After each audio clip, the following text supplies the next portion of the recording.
Assalamualaikum warahmatullahi wabarakatuh. Perkenalkan, nama saya Amalia Kasim dengan NIM 21090350040 dari Manajemen E 2021. Kali ini saya akan membuat video untuk memenuhi tugas UAS mata kuliah akuntansi biaya. Baik, pada kali ini saya akan membahas di bab 10 tentang biaya tenaga kerja. Pada bab ini dibahas tentang biaya tenaga kerja sebagai salah satu elemen biaya produksi. Nah, topik pembahasan yang pertama berkaitan dengan komponen biaya tenaga kerja. Topik pembahasan selanjutnya meliputi hubungan antara produktivitas tenaga kerja dan biaya tenaga kerja. Yang ketiga, program insentif untuk merangsang peningkatan produktivitas tenaga kerja. Dan yang keempat, kurva pembelajaran tenaga kerja. Dan terakhir, seksi yang terlibat dalam pengendalian biaya tenaga kerja. Baik, topik pembahasan yang pertama yaitu komponen biaya tenaga kerja. Biaya tenaga kerja merupakan salah satu dari 3 elemen biaya produksi, di mana elemen biaya produksi terdiri atas biaya bahan baku, biaya tenaga kerja, dan biaya overhead pabrik. Sebagai elemen biaya produksi, besarnya biaya tenaga kerja menggambarkan besarnya kontribusi tenaga kerja terhadap proses produksi. Kontribusi tenaga kerja terhadap proses produksi merupakan segala usaha fisik dan mental yang dikerahkan oleh karyawan untuk mengolah bahan baku menjadi barang jadi. Nah, kontribusi tersebut dinyatakan dalam satuan moneter yang disebut biaya tenaga kerja dan menggambarkan sumber daya ekonomi yang dikeluarkan oleh perusahaan atas penggunaan tenaga kerja dalam rangka pengorbanan bahan baku menjadi barang jadi. Adapun komponen biaya tenaga kerja meliputi yang pertama ada gaji dan upah reguler. Gaji dan upah reguler merupakan kompensasi reguler yang diberikan oleh perusahaan kepada karyawan atas usaha fisik dan mental yang dikerahkan oleh karyawan tersebut. Contohnya di sini ada gaji mandor, gaji buruh, dan upah buruh. Yang kedua, komponen biaya tenaga kerja yang kedua yaitu insentif, merupakan kompensasi tambahan yang diberikan oleh perusahaan kepada karyawan atas kinerja karyawan di atas standar yang ditentukan. Contohnya di sini ada insentif produksi. Dan yang ketiga ada tunjangan, merupakan kompensasi tambahan yang diberikan oleh perusahaan kepada karyawan selain gaji dan upah reguler serta insentif. Nah, contohnya di sini tunjangan asuransi, tunjangan pensiun, premi lembur. Dan topik pembahasan kedua yaitu produktivitas dan biaya tenaga kerja. Produktivitas tenaga kerja menggambarkan hubungan antara output yang dihasilkan oleh tenaga kerja dan input yang digunakan. Output dapat meliputi barang atau jasa yang dihasilkan, sedangkan input yang dikeluarkan merupakan sumber daya ekonomis yang juga dapat meliputi barang atau jasa yang dikorbankan. Karyawan berkepentingan terhadap produktivitas tenaga kerja karena akan memengaruhi besar kecilnya penghasilan yang mereka terima, baik secara langsung maupun tidak langsung. Nah, perusahaan berkepentingan terhadap produktivitas tenaga kerja karena dengan tenaga kerja yang produktif, perusahaan akan mampu berproduksi lebih efisien. Nah, untuk mencapai produktivitas pastinya diperlukan pertama, perencanaan produktivitas. Perencanaan di sini untuk memperbaiki produktivitas harus dapat diimplementasikan dan sesuai dengan kondisi perusahaan. Selain itu, perencanaan produktivitas harus sesuai dengan perencanaan lain yang sudah ada, seperti anggaran operasi, investasi modal, riset dan teknologi, dan pengembangan sumber daya manusia.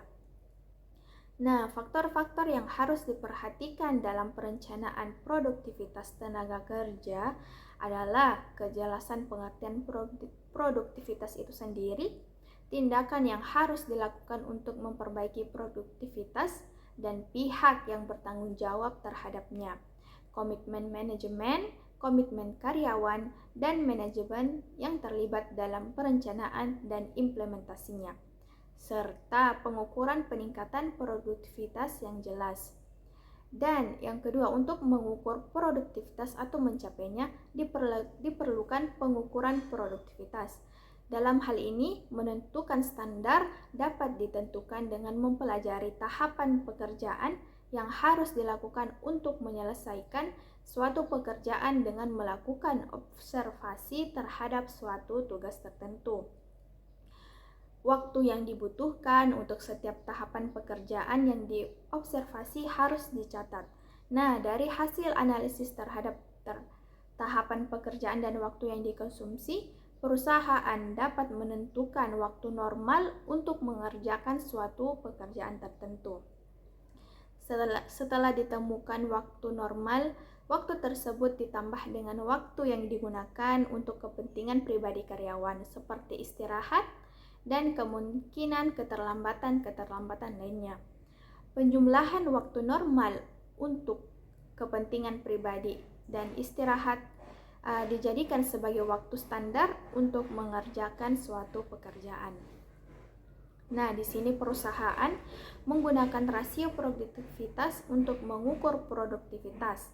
Rasio produktivitas merupakan perbandingan antara output yang dihasilkan tenaga kerja relatif dan standar kinerja yang telah ditentukan. Selain ini, untuk tenaga kerja, rasio ini juga dapat digunakan untuk mengukur kinerja mesin, suatu operasi, suatu bidang atau seksi, ataupun perusahaan secara keseluruhan. Jadi, setelah melakukan perencanaan dan pengukuran produktivitas, pastinya ada dampak ekonomis yang dirasakan jika produktivitas itu tercapai, seperti apabila produktivitas meningkat, laba perusahaan dan penghasilan karyawan pastinya juga akan meningkat.